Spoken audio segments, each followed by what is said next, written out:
Kufuatia yale yaliyokuwa yakizungumzwa kwenye mitandao ya kijamii kumuhusu msanii wa muziki kutokea nchini Nigeria, Asake almaarufu kama Asake kumtelekeza baba yake na kutokumhudumia, watu wengi walikuwa na mitazamo tofauti. Asake alikuwa amekaa kimya. Naona Asake ameamua kuzungumza. Hatimaye Asake ameibuka na kujibu tuhuma za kushindwa kumsaidia baba yake katika video fulani ambayo imeendelea kutembea kwenye mitandao ya kijamii, hususan mtandao wa TikTok. Alikuwa akiimba wimbo wa Kinigeria kwa lugha ya Kiyoruba. Amedai kuwa anamtumia pesa nyingi sana baba yake na kwamba huwezi kumfurahisha kila mtu duniani. Nikimnukuu Asake kwa kumtafsiri maneno alikuwa akiyasema, anasema huwezi kumfurahisha kila mtu, huwezi kuufurahisha ulimwengu, lakini chochote unachofanya kifanye kwa ajili ya Mungu. Baba yangu nimemtumia pesa nyingi sana, nimepambana kwa miaka mingi, lakini wanataka kunifanya niachoke maisha. Haya ni maneno ya Asake kuhusu skendo ambazo zilikuwa zikisema kuhusu baba yake ambaye inaonekana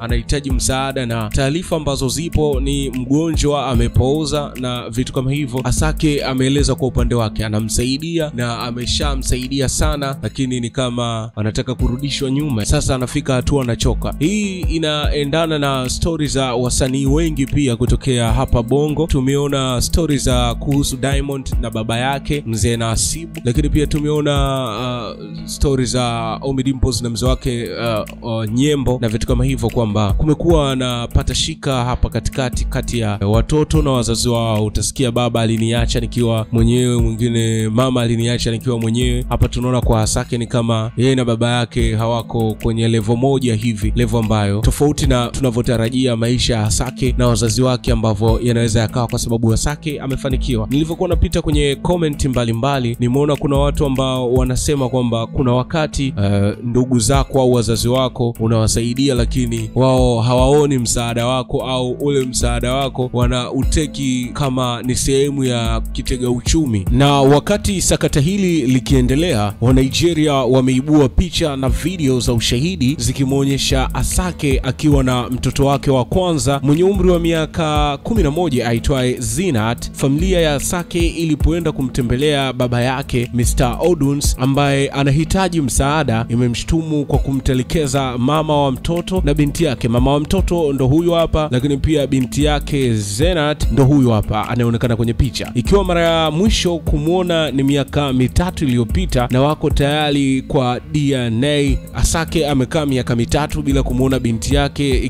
Kikawaida tu ukisikika bila kumuona, manake hawajibiki kwa lolote kwa mtoto huyo, na familia iko tayari kwa ajili ya DNA na vitu kama hivyo. Haya yote yameibuka kufuatia baba yake kuonekana katika video mtaani akihitaji msaada, akidai naumwa sana, nimepooza, Asake hapokei simu zangu kama ambavyo nimewaambia. So unaweza kudondosha comment hapa chini ukaniambia tukio hili unalichukulieje, wakati babake Asake akilalamika mtoto wake amemtelekeza, anaumwa, amepooza. Lakini pia wa Nigeria wameendelea kuibua yanayoendelea kwamba Asake hajamtelekeza tu baba yake, bali hata aliyekuwa mpenzi wake hapo nyuma, lakini pia na mtoto wake mwenye umri wa miaka 11. Yes, una maoni gani juu ya hizi mbanga zote ambazo zinamkuta Asake sasa hivi? Nini matokeo ya haya yote yanayomkuta Asake? Unaweza kutuambia hapa chini kwenye comment, tutakomentisha kinoma noma. Usahau kulike, kucomment, lakini pia usisahau kusubscribe na kubonyeza alama ya notification hapo ili wa kwanza kupata stories zetu every time.